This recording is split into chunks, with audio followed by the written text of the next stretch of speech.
Happy Friday, my Wellish friends. We made it through another week. So proud of us. We're such hard workers. I'm just really like, what would the world do without us? Now we head into the weekend, but not without confessing some stuff first.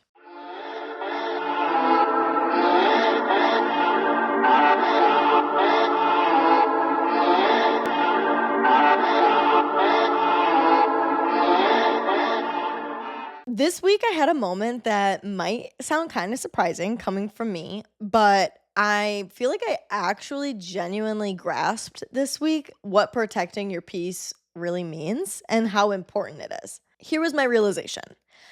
I read something somewhere. I wish I could remember where. Something. I was researching something for Wellish, and I read something that said how your energy is what makes up your life, that how much energy you have and can output into the world is kind of what determines your quality of experience. And I took this a couple different ways, like literally the energy that you have to use to show up in your life and do the tasks that you want to do with, and also the energy that you carry throughout your life and how you show up in the world. And the energy you have to experience life from a place of growth and absorption and wonder and all of those things. And then that energy allows you to, like I said, show up in your life. It allows you to do the things that you want to do. It allows you to carry out the routines that you've set out for yourself. It allows you to carry out the lifestyle that you picture for yourself. It allows you to go after the goals that you want to achieve. And dependent on how much energy you have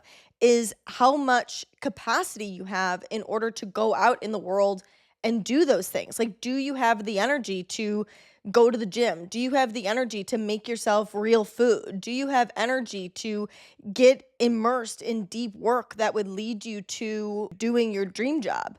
Do you have the energy to have deep conversations with people and create meaningful connection? Do you have the energy to be vulnerable and effectively communicate so that you can get your needs and wants met in your relationships? If your energy is off, your entire life will be off, like will feel off, because if you don't have the energy for that stuff, everything's going to just happen to you and you're going to move on autopilot and you're going to make the easier choices because you don't have the energy to do the harder thing or to do the higher capacity thing. I've obviously always heard protect your energy, and we all understand what that means on a pretty surface level.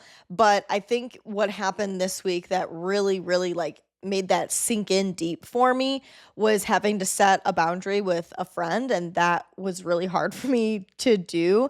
There are some happenings going on that involve me feeling triggered by things that then made me have to set a boundary. And my friend is actually a Wellish bestie. So when you hear this, sister, I love you. And we've had our good conversations. And I'm so grateful to have a friend that's respectful of my boundaries and that I feel safe enough to communicate them. However, it's me. I had to break the pattern of self-abandonment. I had to make a different choice than I would have made because I value being a loyal and supportive friend so much. I just sacrifice my own feelings and my own peace in order to be there for other people. And instead, I made a conscious choice to choose not self-abandoning and to protect my peace and to set the boundary that I just didn't have the capacity for what she was asking of me that day. I had two choices. Both were going to cause suffering and discomfort. So which suffering and discomfort was I going to choose? Was I going to choose the suffering and discomfort that came with setting the boundary? Or was I going to choose the suffering and discomfort that came from not setting the boundary, self-abandoning, and letting myself get triggered? While I did go the route of not self-abandoning, which was the better choice because that led to me not self-deprecating and pouring energy out that I didn't have to give and not being triggered, I still spent a lot of the day uncomfortable and spiraling because I just felt so concerned about setting this boundary with my friend and what this was going to look like and how I was going to handle this situation going forward.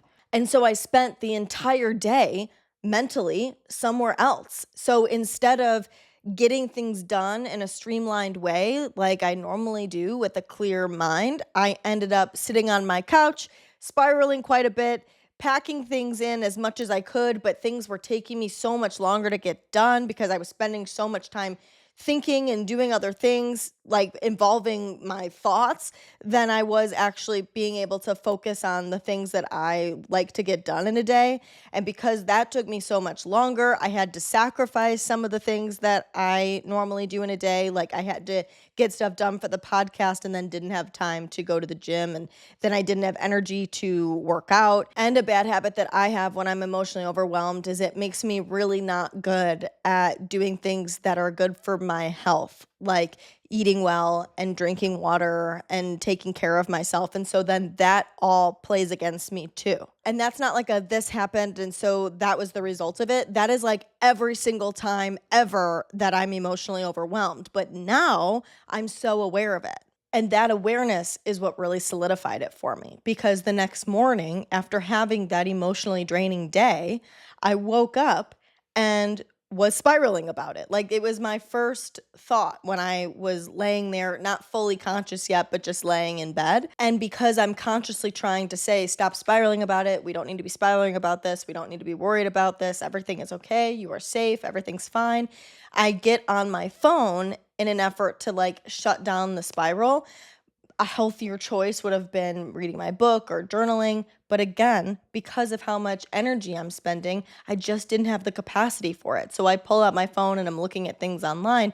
And while that could lead to more of a spiral, this time it had not. It did pull me out of it, but it took me a really long time to get out of bed that morning. And then I'm like rushing to get to work and get ready and get to the train. So it creates this ripple effect. This is the thing, is because I was aware of that. I was able to feel that spiral happening and say, I'm going to pull my phone out and I'm going to take myself out of the spiral and I'm not going to pressure myself to do any of the other things. I understand that right now this is happening because I had emotionally tough day yesterday, but now I'm going to take care of myself in whatever way I need to take care of myself in order to feel better and be easy on myself today. So that meant that I could be nice to myself. I could move slow. I was going to get the things done that I needed to get done without putting overwhelming pressure on myself to do more. I came home and I had already made myself food overnight. So that was nice that I was able to just pull something out of the fridge and eat it. I didn't have to worry about cooking. So that made that easy for me. It did take a little bit more of oomph to do it. And I also did end up eating ice cream out of the carton after I ate. So, but being nice, it is what it is. I also didn't have the energy to go to the gym yesterday, but I did work out at home because while I'm being kind to myself, I also understand that in order to pull myself out of that emotional struggle, I need to do the things that will make me feel good. And that being my motivation to do something. So, worked out from home. I went on a walk on my lunch. I got things done that I wanted to get done. I listened to a YouTube video about how to achieve my dream job.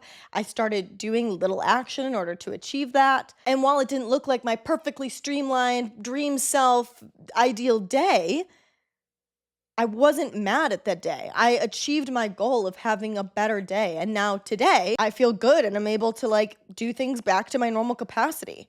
But what happens is when we're not aware of that, we allow the spiral to continue. Had I not been aware of it, I would have spiraled in bed. I would have been worried about why I was spiraling and what that meant and trying to problem solve. I would have got on my phone, maybe looked for answers, which would have caused me to spiral more. I would have rushed to the train, which would have caused me to have a rushed mindset kind of a day, or I would have crashed since I was in the office. And so I would have spent a lot of the day just, dicking around and not doing the things that I needed to do. And then I would have come home and had no energy. And so I wouldn't have worked out even at home. I probably would have just laid here and watched Summer House, not eaten dinner, would have just eaten the ice cream out of the container. And then I would have gone to sleep. And then the next day, I still wouldn't have energy. And that goes on and on and on and on until I rely on a random surge of motivation to get me back on schedule. When you're not aware of how important protecting your peace is, you allow it to affect your energy that day, all day long, and then maybe the next couple days. And now you've got a couple days eaten up, and then maybe that goes into a week, a couple weeks, a month, and suddenly it's your whole life, and you're living your entire life on autopilot, taking the easy route because you don't have the energy for anything. I had another realization with this that I think is really worth sharing while we're talking about it is the way that relationships impact your energy. And when you're not protecting your peace based on who you're with, it can be such an energy suck. And this was something I really truly learned from Melissa Nanavati's interview that I did at the beginning of this month. So I definitely think it's worth checking out if this is something that you relate to, because this was like my real life application to what she said. And I was like, oh my God, I understand this now. Essentially, when I was in a relationship with somebody that was not emotionally safe, was not supportive, was always critiquing, always had judgments, even if the judgments and the critiques were positioned in a way that they were from a place of love, it always sucked my energy out of me. So like, because I'm me and I'm such a freak and like rigid and a powerhouse and like gonna like do all of the things all of the time anyways, I'm white knuckling it, working harder, but working way harder than I need to, because I'm having somebody, as I'm trying to pour energy into something, sucking the energy out of me unknowingly through the way he showed up, through the baggage that he came with and the things that I needed to worry about, because with his baggage, I was the one that had to deal with it. He never had to deal with anything with it, never protected me from having to deal with any of those things emotionally. And now I'm with a person that does really support me, that truly believes in me, that I feel emotionally safe with, that is insightful and can have conversation. And